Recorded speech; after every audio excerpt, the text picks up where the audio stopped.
Captain Marvel is back, and she is not alone. However, The Marvels is officially considered a box office bomb, and many people already bashed it even before it was released. Did the movie deserve this? Is it enjoyable? Hi there, it's Micha. I did like the first Captain Marvel movie and I like Brie Larson. I like this one. So if you like to get a fair and unbiased take on it, then join me for this review video.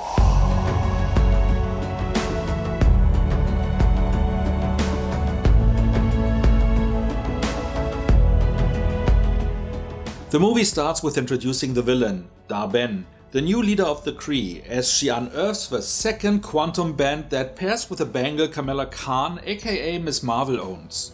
Its power, combined with that of her accuser's hammer, allows her to create jump points in space, though highly unstable ones.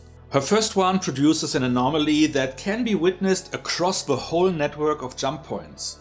Tasked by Nick Fury, Monica Rambeau investigates the nearest jump point to the Sabre space station, while Carol Danvers, aka Captain Marvel, investigates the source. Touching it at the same time leads to a strange result. The two, as well as Kamala, who all have light-based powers. You can absorb light. I can see it. And Kamala can turn light into physical matter. Are now entangled. Whenever they use their powers at the same time, they switch places, which is soon showcased in a wild fight against the Kree across 3 locations, which leaves the house of the Khan family destroyed. While Kamala is thrilled that this situation requires the 3 of them to team up. Oh my god, we're a team! No, we're not a team. We're not a team. The other 2 are less enthusiastic. Carol, as she is more a loner,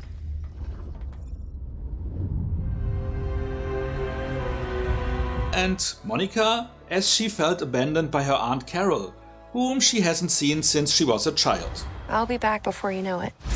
Lieutenant Trouble. Meanwhile, we learn that Dar-Benn blames Danvers, who her people call the Annihilator, for throwing her home planet into a civil war that made it almost inhabitable, with their sun dying and water and air running out. A civil war that started after Danvers destroyed the Kree's supreme intelligence, an AI that ran their society. To save her planet, Dar-Benn plans to siphon the needed resources from other worlds by creating these irregular jump points, that way dooming the source planets, ideally ones that are dear to Carol.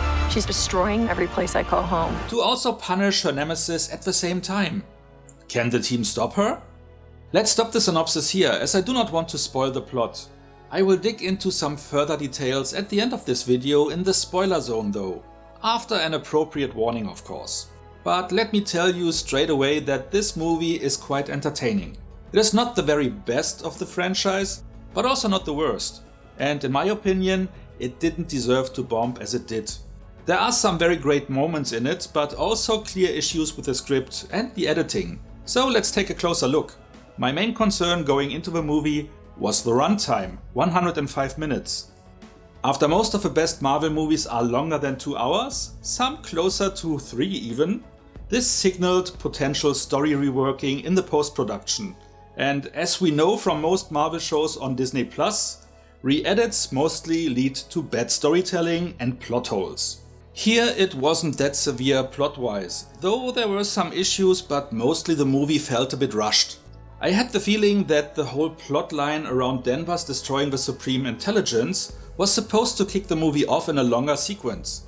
That would also flesh out Dar-Benn's motivation and backstory more substantially. However, this was plugged in as a quick flashback halfway through the movie, and there was next to no character development for the villain, at least in the final version of the movie we were presented. Marvel movies always shine brightest if their villain is relatable, and here this unfortunately wasn't the case. It also didn't help that the movie is basically the continuation of 1 movie and 3 TV shows. Captain Marvel continues her story. Monica is following a journey she started in WandaVision, where she got her powers. Now I can manipulate wavelengths of the electromagnetic spectrum. Kamala was also introduced in her own series, where the end even teased the switcheroo with Captain Marvel in the last scene of the show.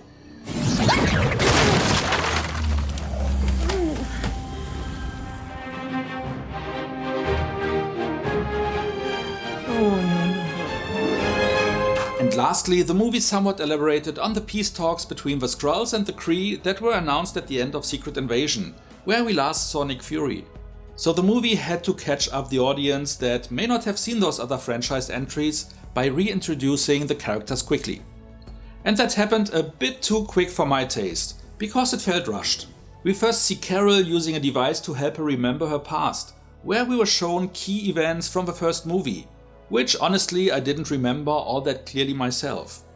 Like I said before, I guess they originally wanted to do a longer scene at the start of a movie, also introducing the villain, but again opted to use some flashbacks to reintroduce the hero instead. And those flashbacks didn't completely catch me up with all I needed to be aware of. At least, it felt that way. There was also a scene where Monica, who never flew before, though apparently she tried, learns it in a matter of seconds on command. Monica, you gotta fly! No. Black girl magic! Which also felt rushed and could have just instead been explained by something she already was able to do. Then there were the deaths of major characters in Secret Invasion, which I expected to be addressed but which was completely ignored here. Nick Fury acted like he did in previous movies, as if his series never even existed. And honestly again, I was happy to embrace this more upbeat, back to the roots version of Fury, instead of him being depressed and undeservedly smug. And I guess most of us would also like to act as if Secret Invasion never happened, right? Then there was the scene where the place swapping was established via a big fight, which was edited in a very hectic way, and those fast cuts partially kept us, the audience, from taking in what actually happened in front of our eyes. The scene was pretty funny though, so now let's continue with those entertaining elements. The dynamic between the main trio was great, with especially Iman Vellani as the enthusiastic Kamala permanently psyched to work with her hero, emanating a sense of wonder that was contagious. Hi, I'm Carol Danvers. I'm Kamala Khan. Brie Larson was also again very likable as Carol Danvers, fighting through her perceived guilt, which she carried even though the Civil War started after she destroyed the AI dictator wasn't really her fault, as the Kree themselves are to blame for their actions, which just highlighted her empathetic character. As this made her isolate herself for years, which also meant staying away from the Rambos, it created an interesting tension between her and Monica, who therefore wasn't thrilled at first to work with her Aunt Carol. Hello? Monica! Hello? Fury, was that Monica? Aunt Carol? I don't want to talk to her like this. Not after all this time. Eventually you're gonna have to talk to her. And was annoyed by Kamala's high spirits. How are you feeling, Miss Marvel? I was born for this. That also made for some interesting situations, though overall I think they could have spent more time on Monica and her character, Hi. Hi. which may have been shortened in post-production as well. Brilliant! Hi. Very enjoyable were also the scenes between Fury and Kamala. And all the scenes with her family. I'm very happy for you. Where's our daughter? Yes, where is Kamala? Who's Kamala?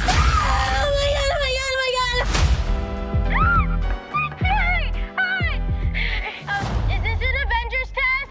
They also brought back Goose the Flurken, the alien creature that looks like a cat and can swallow things that are much larger than themselves, which created hilarious chaos at times. Who's a good kitty, Goose? Especially when there was a whole litter of them. There was also a scene on a planet where everyone sings as a way of communication, which also resulted in some truly funny moments. I'm feeling so many feelings right now. I have to admit that at first, I thought it to be a bit too convenient from a storytelling perspective that after having a Bollywood-style dance sequence in the TV show Miss Marvel, we now find Kamala on a planet where everyone sings and dances. A friend of mine, Paul, highlighted that as Brie Larson is also an accomplished singer, My wrist, stop watching. My neck is flossy. Make big deposits. My gloss is popping. that this likely was to give her a moment to shine in that regard. Maybe both is true, but I found out that this planet also exists in the comics, so it also may just have been a happy coincidence. Overall, the movie was quite light-hearted and enjoyable, even with the interpersonal issues the leads had to work through. I never expected Captain Marvel. I just wanted you, not. And with Earth, and even the entire universe, being in danger along the way. Just don't drill down too much on the background of how the trio became entangled. She's entangled our light-based powers, so we switch places whenever we use them. Strong theory. But like with some recent events in the fantastic second season of Loki, this I am happy to just put to the concept of fiction, as not everything has to be based in science. Doesn't sound like science. No, but it does sound like fiction. And I do get it. If you have a hero like Captain Marvel, who is basically invincible, you need to find a way to challenge her ability to use her powers. And this place swapping worked pretty well to do that. I could totally show you. However, and now let's look at some plot issues. With Danvers being so strong and fast, as established during the first big fight where she got from one planet to another in a literal second, it is hard to believe that she didn't manage to just snatch that bangle from her enemy's arm. With her speed alone, she should have been able to end the threat in the blink of an eye. The villain that had only limited physical powers felt ridiculously underwhelming compared to the hero, and even fighting in sync with the trio, they were struggling to get the better of her at times, which didn't make sense. That was the biggest weakness for me, that the threat never really felt believable enough, even though there were many casualties in the wake of Darban's campaign. Add to this the lack of her character development and it made for a very one-dimensional villain. And the whole concept of her plan to siphon the water, the sun and the atmosphere from other planets seems a bit too cartoonish. And, by the way, is the exact same storyline you can find in Mel Brooks' Spaceballs, which didn't help to make it feel more realistic here. Now, commence Operation Vacuum Suck!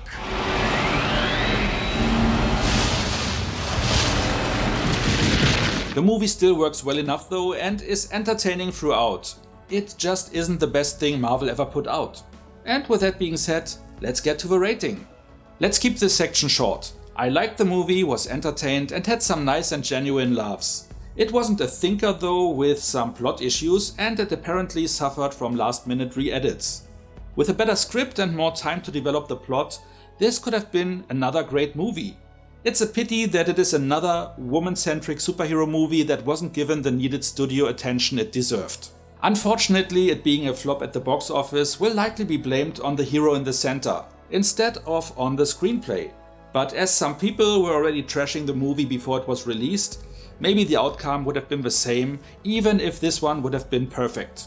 Well, it isn't, but it should have deserved a fair chance, as it is still a solid entry in the franchise. I'm rating it with 7 out of 10 points. It was a good movie with room for improvement, especially around the villain character. There were some things they did very well though, so there is even a slight upward tendency in my opinion. Now, if you don't want to get spoiled but enjoyed this video so far, please like it now before you leave. And if you are no subscriber yet, maybe consider to change that. If you don't mind spoilers or have already watched the movie, then please follow me into the spoiler zone. Let's talk about some plot issues, or at least plot questions, the movie left behind that contain spoilers. The Flurkins being a big one. Though they were very cute and made for some funny moments, Goose laying eggs all over the space station felt very constructed. There was no catalyst for it, no explanation, but at first it posed a conundrum for the crew as to what those things were, then created technical issues in the most inconvenient moment for the station, which conveniently created the needed chaos the plot demanded. Then, as far as I remember, it was never established that the creatures would not digest the people they eat. And maybe they do, just not always.